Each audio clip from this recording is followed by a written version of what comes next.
입니다. 오늘은요, 은혜의 해와 보복의 날이라는 제목으로 말씀을 전하도록 하겠습니다. 여러분, 우리는 지난주에 왜 하나님의 백성들이 심판을 당할 수밖에 없는지에 대해서 살펴보는 시간을 가졌습니다.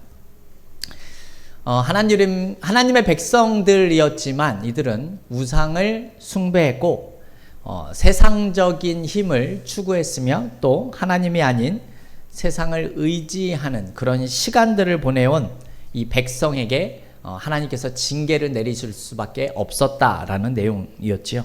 하지만 오늘 본문의 내용은 그와 반대되는 내용입니다. 우리에게 소망이 될 수 있는 구원과 회복에 대한 이 메시지가 보여지고 있기 때문에 그렇다라는 겁니다.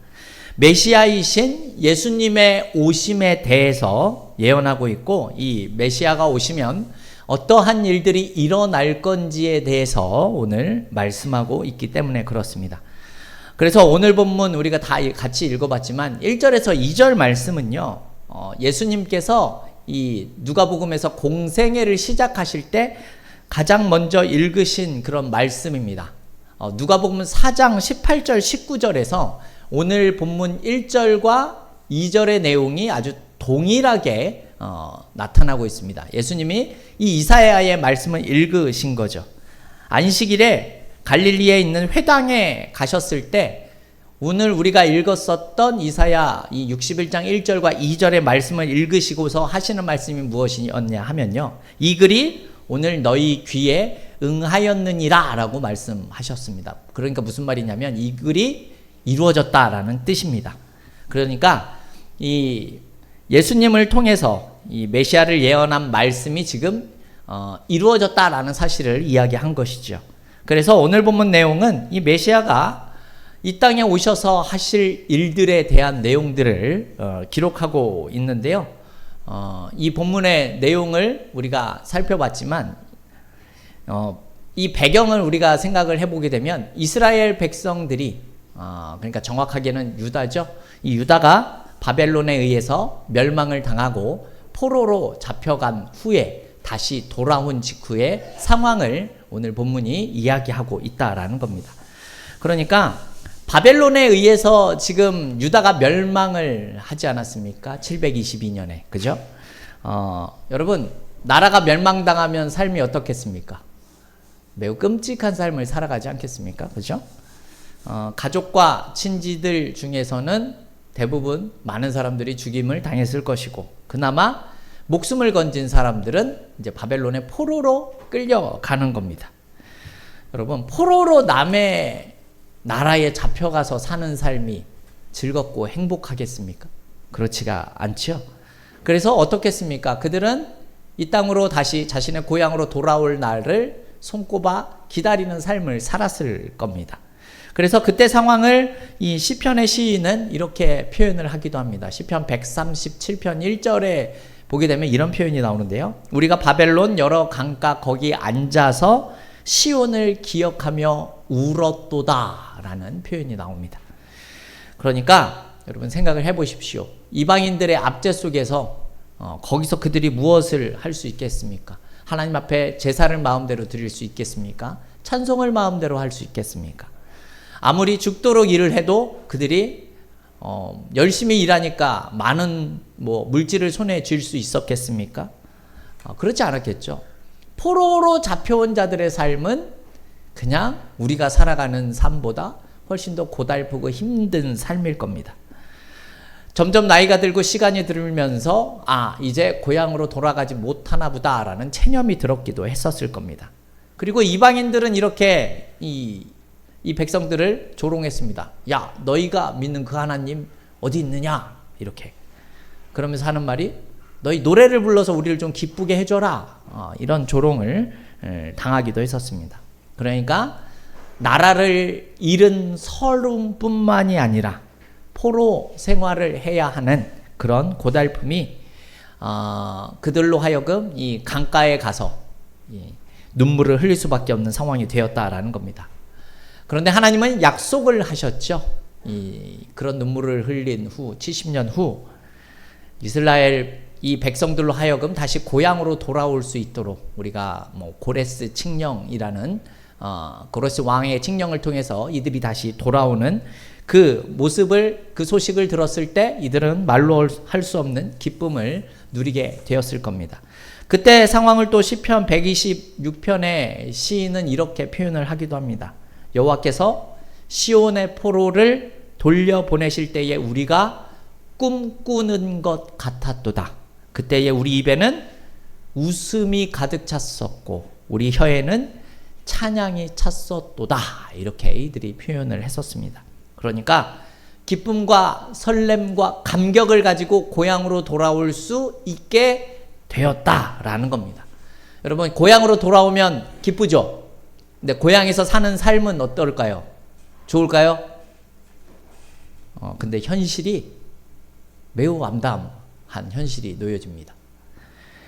여전히 그 사회는 불의가 넘치고 모순이 있으며 경제적인 불평등과 분쟁이 가득한 시기입니다.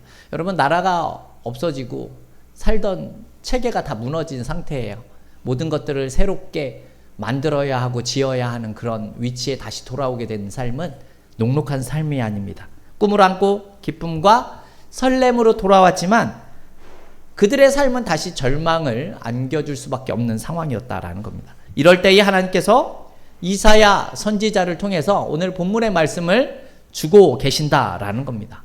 이렇게 혼돈과 불평등과 사회, 이런 어려운 사회 속에서 하나님의 영광이 드러나게 될 것이다 라는 내용을 전하고 있다라는 겁니다. 그 일을 누가 하시냐?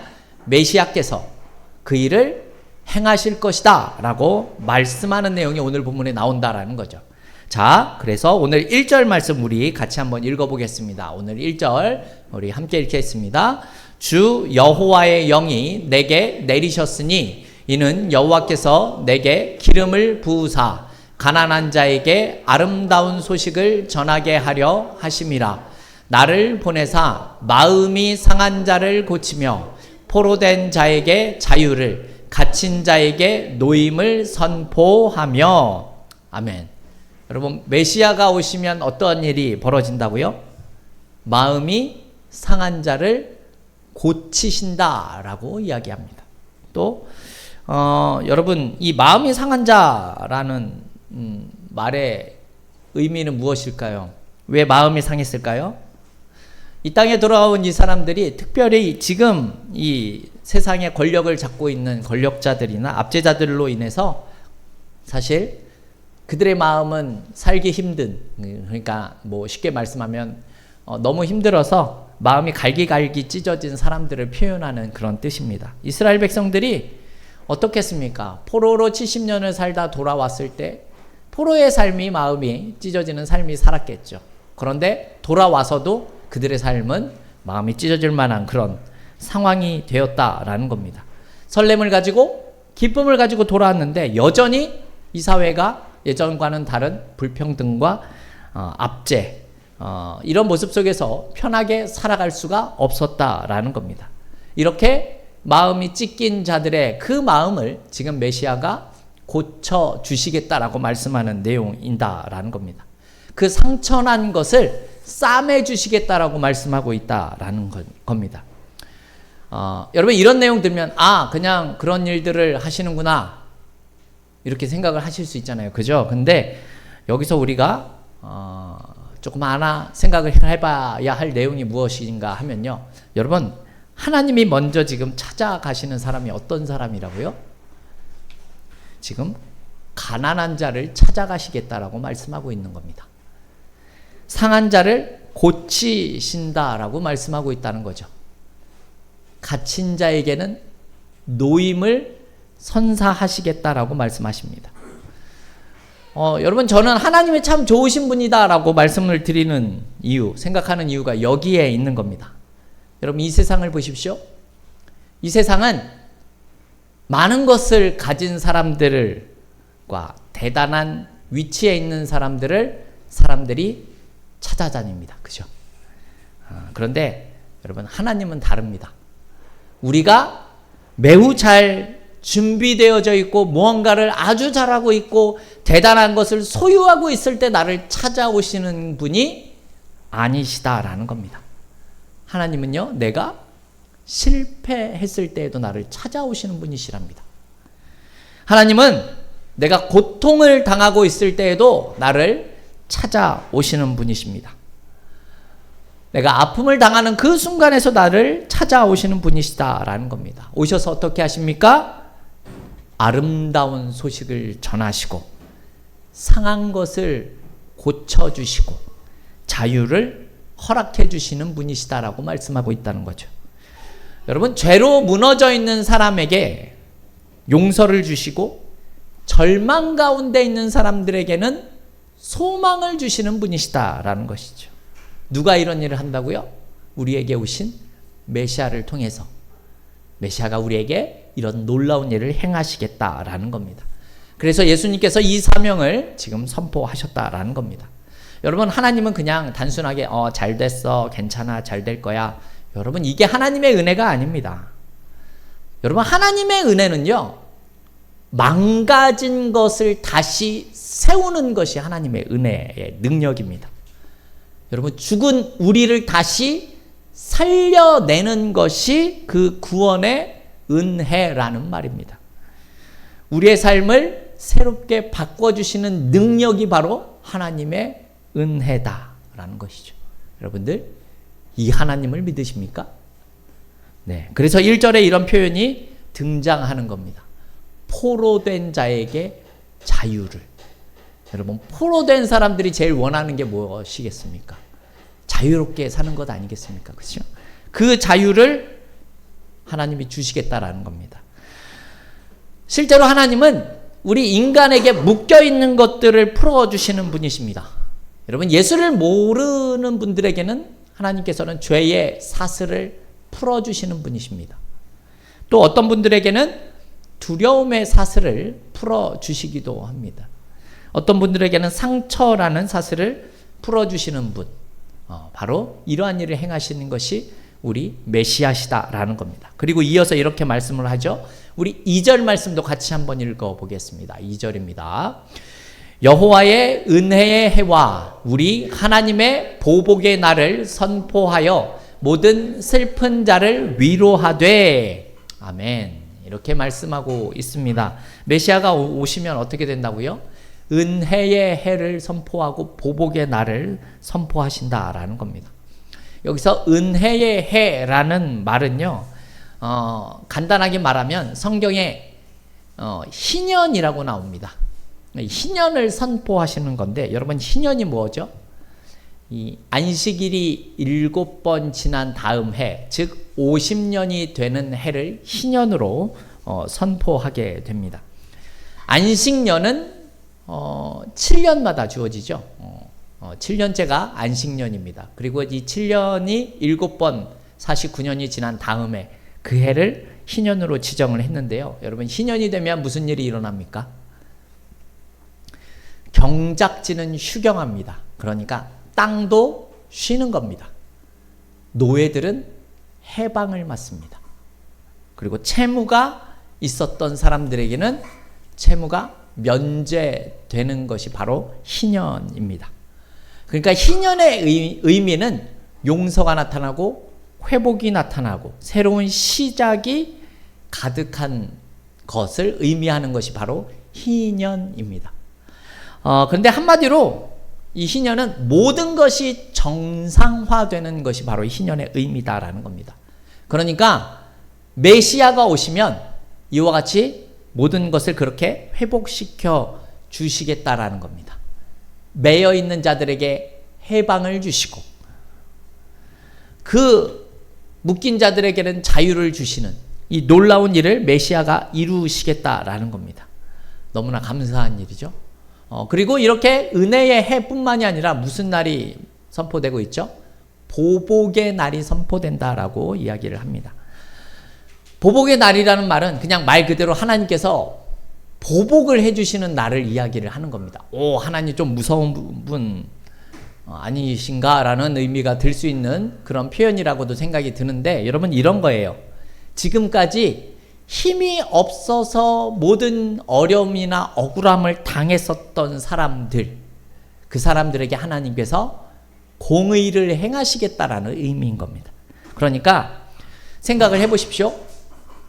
압제를 당하고 착취를 당하는 사람들이, 여러분, 포로 생활을 하면서 가진 것이 없는 자들이 어떤 대처를 할 수가 있겠습니까? 그냥 당할 수밖에는 없는 것 아닙니까? 그런데 그들을 대신해서 그 일을 메시아께서 행하시겠다라는 겁니다. 그러니까 내 억울함을 풀어주시겠다라는 의미가 되죠. 지금 이런 일을 나를 대신해서 하나님이 하시겠다라고 말씀하시는 겁니다. 그러니까 하나님의 은혜의 해가 선포되는 반면에 그날이 바로 하나님께서 악인들에게, 불의를 행하시는 자들에게 하나님께서 심판을 하시는 모습이 나타나게 될 것이다 라는 겁니다. 근데 여러분, 여기서 우리가 오해하지 말아야 되는 것은요, 이 하나님의 은혜가 있다라는 것은 악에 대해서 하나님께서 모든 것을 모른 척 한다라는 내용은 아닙니다. 그러니까 아무 일이 없었던 것처럼 그냥 악을 지나간다라는 뜻이 절대로 아닙니다. 왜죠? 왜 그렇죠? 하나님은 악을 절대로 용납하실 수가 없는 분이시기 때문에 그래요. 하나님께서 악을 용납하신 분이시라면 그냥 하나님의 백성을 징계할 이유가 없어집니다. 그냥 모른 척하고 지나가면 되는 거니까. 그죠? 그런데 하나님은 자신의 백성들을 징계하시죠. 왜 징계하시죠? 하나님의 징계는요, 심판은요, 정화의 의미를 가집니다. 정화. 그죠? 여기서 끝나는 것이 아니라 그 과정 속에서 일어난 부정과 악을 하나님께서 보복하시고 더러운 것을 희게 만드시는 일을 하시겠다라는 겁니다. 근데 여러분, 하나님께서 이렇게 악을 심판하지 않으시면 어떻게 될까요? 여러분, 고통받는 자들에게 은혜의 해가 큰 의미가 없어집니다. 그렇지 않습니까? 하나님은 그래서 은혜의 해와 보복의 날을 동시에 선포하시는 겁니다. 그런데 이런 일을 왜 하냐고요? 2절 하반절을 보면 이런 표현이 나오죠. 모든 슬픈 자를 위로하되 라는 표현이 나옵니다. 그러니까 은혜의 해와 보복의 날을 선포하시는 이유가 뭐라고요? 모든 슬픈 자를 위로하시기 위해서 이렇게 하나님께서 말씀하고 계신다라는 겁니다. 근데 이것을 다른 표현으로 하면 이런 겁니다. 내가 너의 아픔을 보았다. 내가 너의 억울함을 너무나 잘 알고 있다. 내가 그것을 반드시 바로잡겠다. 이러한 뜻입니다. 자, 이렇게 여러분 1절과 2절을 통해서 사실 반복적으로 이야기하고 있는 내용이 무엇입니까? 바벨론에 포로로 잡혀갔다 돌아온 자들에게 하시는 말씀인데요. 가난한 자와 상한 자와 갇힌 자와 슬픔을 당하는 자들에게 지금 하시는 말씀인 겁니다. 어떻게 하시겠다고요? 그들을 회복시키시겠다라는 것이 하나님의 의지이십니다. 사실 우리는 하나님께서 징계하신다, 심판하신다라고 하면 굉장히 큰 두려움을 갖는 것이 사실입니다. 근데 하나님의 목적이 무엇일까요? 그 목적을 우리가 3절에서 알 수 있는데요. 우리 3절 말씀 같이 한번 읽어보도록 하겠습니다. 무릇 시온에서 슬퍼하는 자에게는 화관을 주어 그 죄를 대신하여 기쁨의 기름으로 그 슬픔을 대신하며 찬송의 옷으로 그 근심을 대신하시고 그들이 의의 나무 곧 여호와께서 심으신 그 영광을 나타낼 자라 일컬음을 받게 하려 하심이라. 아멘. 이런 표현이 나오죠. 무릇 시온에서 슬퍼하는 자에게 화관을 주며 그 죄를 대신하며 라는 말이 나옵니다. 죄라는 말이 나오죠. 성경을 보면 죄를 뒤집어 쓴다라는 표현이 여러 번 나옵니다. 여기서 죄가 무엇인 줄 아십니까? 그러니까 예를 들면 불에 타서 남은 그런 가루를 죄라고 하죠. 왜 성경에서 그걸 뒤집어 씁니까? 여러분, 죄를 뒤집어 쓴다라는 것은 굉장히 상징적인 의미인데요. 하나님 앞에 슬픔을 표현하거나 회개를 상징하는 표현이 바로 죄를 뒤집어 쓰는 겁니다. 그러니까 그런 상징적인 행위로서 죄를 사용하고 있다라는 겁니다. 그런데 그 죄 대신 무엇을 준다고요? 화관을 주시겠다라고 합니다. 화관. 화관이 의미하는 것이 무엇이겠습니까? 여러분, 기쁨과 회복의 상징이 바로 화관입니다.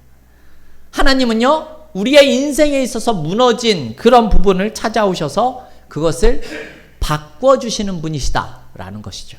하나님은 슬픔 대신 기쁨을 주실 수 있는 분이시다라는 겁니다. 우리가 낙심하는 것 대신 찬송을 주실 수 있는 분이시다라는 겁니다. 상처 대신 회복을 주시는 분이 우리 하나님이신 겁니다. 그리고서 또 이렇게 우리에게 말씀하시죠. 그들의 의의 나무 곧 여호와께서 심으신 그 영광을 나타낼 자라라는 표현이 나옵니다. 하나님은 그냥 우리를 단순히 회복시켜 놓고 그냥 잘 살아봐라 하는 것이 아니라 다시 우리를 하나님께 영광을 돌릴 수 있는 모습으로 세우시겠다라는 의미가 바로 이러한 내용이다라는 겁니다. 그러니까 여러분, 이 3절 말씀을 통해서 우리가 알 수 있는 내용이 무엇이죠? 하나님께서 우리를 징계하는 목적이 무엇인 것 같으십니까? 하나님의 징계는 파괴가 아니라 회복에 있는 겁니다. 하나님은 우리를 더 나은 모습으로 만들어 가기 위해서 우리에게 이러한 일을 행하고 계신다라는 겁니다. 더세움교회 성도 여러분, 오늘 저는 이 본문의 내용을 통해서 두 가지를 결론적으로 좀 말씀을 드리고 싶습니다. 여러분, 하나는요, 우리의 삶 가운데 때로는 엄청난 일이 일어나고 생각지도 못한, 내가 감당할 수 없는 일들이 벌어진다고 하더라도 여러분, 오늘 본문의 말씀을 생각해서 우리가 할 수 있는 것이 무엇이죠? 하나님의 은혜를 믿어야 한다라는 겁니다. 그것으로 우리의 인생이 결말로서 끝나는 것이 아니기 때문에 그렇다라는 겁니다. 여러분, 내가 아무리 감당하기 힘든 일들을 경험한다 할지라도 여전히 하나님은 나에게 은혜를 베푸실 수 있는 분이시다라는 믿음을 가지고 살아가야 한다라는 것이죠. 그리고 왜 그렇게 해야 합니까? 하나님께서 우리에게 약속해 주시고 있기 때문에 그런 겁니다. 약속. 어떤 약속이죠? 우리에게 죄를 뒤집어 쓰는 것, 죄가 아니고 죄요. 죄를 뒤집어 쓰는 것 같은 슬픔이나 어려움을 당한다고 하더라도 하나님은 화관을 준비하고 계시기 때문에 그렇다는 겁니다. 그러니 상황을 보고 포기해서는 안 되는 겁니다. 그때일수록 믿음으로 하나님을 붙들고 나에게 화관을 씌워주실 때까지 참고 견디는 것이 우리 믿는 자들이 해야 할 일이다라는 것이죠. 그리고 다른 한 가지 결론이 이겁니다. 내가 아무리 억울한 일을 당한다라고 하더라도 그 보복을 여러분 하나님께 맡길 수 있어야 한다라는 겁니다. 여러분, 그것 아십니까? 내가 어떤 일을 당했을 때 내가 복수를 하고 나면 그 당시 마음은 시원할지 모르겠지만 결국 시간이 지나면 우리에게는 찝찝한 마음이 들 수 있고 죄책감도 들게 되는, 우리의 마음이 무너지는 그런 모습들이 나타나는 것이 사실입니다. 여러분 기억하십시오. 하나님은 아주 공의로운 재판장이신 분이십니다. 모든 것을 다 알고 계시고 공의로운 판결을 우리에게 보여주시는 분이시기 때문에 그렇습니다. 그래서 하나님은 은혜의 해와 동시에 보복의 날을 선포하시는 겁니다. 이것이 가장 극명하게 잘 드러난 것이 무엇입니까? 바로 십자가 사건이 이것을 너무나 잘 보여주고 있는 겁니다. 예수님은 죄인을 향해서 하나님의 그 은혜를 드러내는 동시에 죄에 대한 하나님의 공의를 나타내신 것이 바로 십자가 사건이다라는 겁니다. 하나님은 나뿐만이 아니라 이 세상의 모든 사람들을 아주 공평한 기준을 가지고 판결하시는 분이시기 때문에 여러분, 내가 어려운 억울한 이 일을 당하고 있을 때에도 하나님은 능히 그것에 대한 보복의 날을 공의로서 준비하시는 분이시다라는 겁니다. 그래서 우리 이렇게 고백할 수 있는 겁니다. 하나님, 나를 고치시는 은혜를 경험하게 하시고 세상의 악은 주님의 공의에 맡기고 싶습니다라는 고백을 우리가 할 수 있어야 한다라는 것이죠. 왜 이렇게 해야 하는 것입니까? 여러분, 하나님의 은혜는요, 상한 자를 일으키시는 은혜이고요. 하나님의 공의는요, 반드시 악을 바로잡으시는 공의이기 때문입니다. 여러분, 이 하나님을 우리가 믿음으로 고백할 수 있어야 한다라는 겁니다. 저와 여러분은요, 상한 마음을 찾아오시는 이 하나님을 기억하셔서요, 우리에게 은혜를 베푸시고 보복의 날을 행하시는, 그래서 죄를 화관으로 바꾸실 수 있는 놀라운 하나님을 경험하며 살아갈 수 있기를 주님의 이름으로 축원합니다.